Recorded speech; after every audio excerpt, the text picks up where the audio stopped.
Muy buenas tardes, mi nombre es Luis Escalona, curso de Derecho Tributario. El contenido de esta exposición es referente al derecho tributario, que es un conjunto de normas jurídicas que se refieren a los tributos reglamentados en sus diversas formas. Es decir, que el derecho tributario establece los parámetros legales,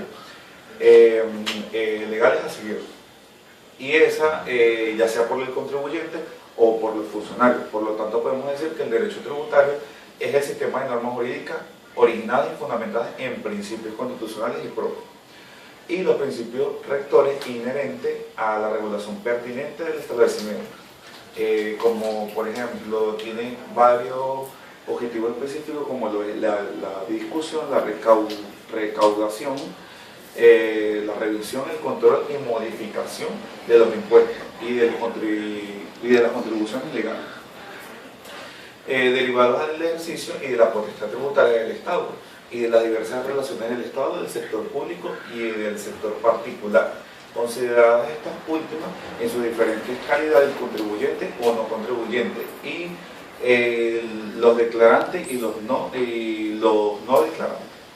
Existen unos principios que son los generales en el derecho tributario.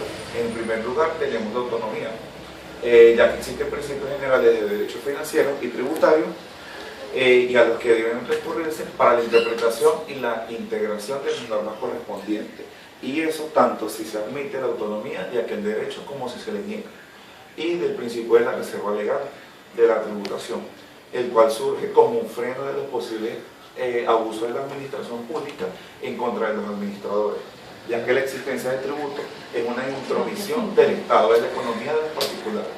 Este principio se halla consagrado en el artículo 317 de la Constitución de la República Bolivariana de Venezuela, en los siguientes términos. Artículo 317. No podrá cobrarse impuestos, tasas ni contribuciones que no estén establecidos en la ley, ni concederse extensiones, exenciones y rebajas, ni otra forma de incentivo fiscal, sino en los casos previstos por las leyes.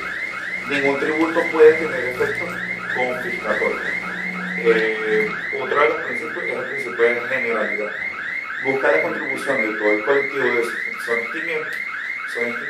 de sostenimiento de la carga pública, es decir, todo ciudadano debe tributar y no puede haber ciudadano exento.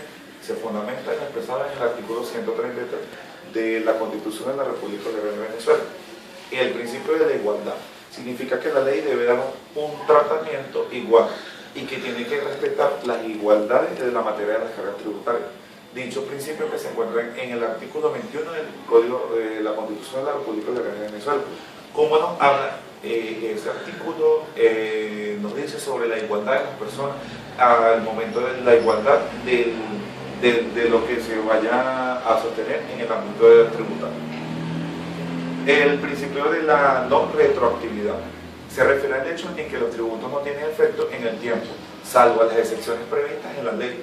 Este principio tiene su base en la Constitución de la República Bolivariana de Venezuela y en el Código Civil, y significa aplicar una ley nueva en los actos del pasado.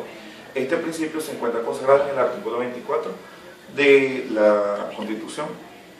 Ahora bien, las fuentes del derecho tributario, existen las fuentes materiales suscitadas por las distintas fuerzas sociales que impulsan la creación de las normas y de las pautas de conducta que lleven a configurar un sistema normativo difuso, y fuentes formales que emanan en un órgano determinado sometido al procedimiento concreto y postulan un sistema normativo escrito. En este sentido, el artículo 2 del Código Orgánico Tributario establece cuáles son las fuentes del derecho tributario, lo que son las disposiciones constitucionales, los tratados de convenios o acuerdos internacionales, las leyes y los actos de fuerza de la ley, los contratos relativos a la estabilidad jurídica y del régimen de los tributos nacionales, estadales y municipales. Y por último, las reglamentaciones y las demás disposiciones de carácter general establecidas por los órganos administrativos facultados al efecto. Bueno, esta es la exposición. Muchísimas gracias.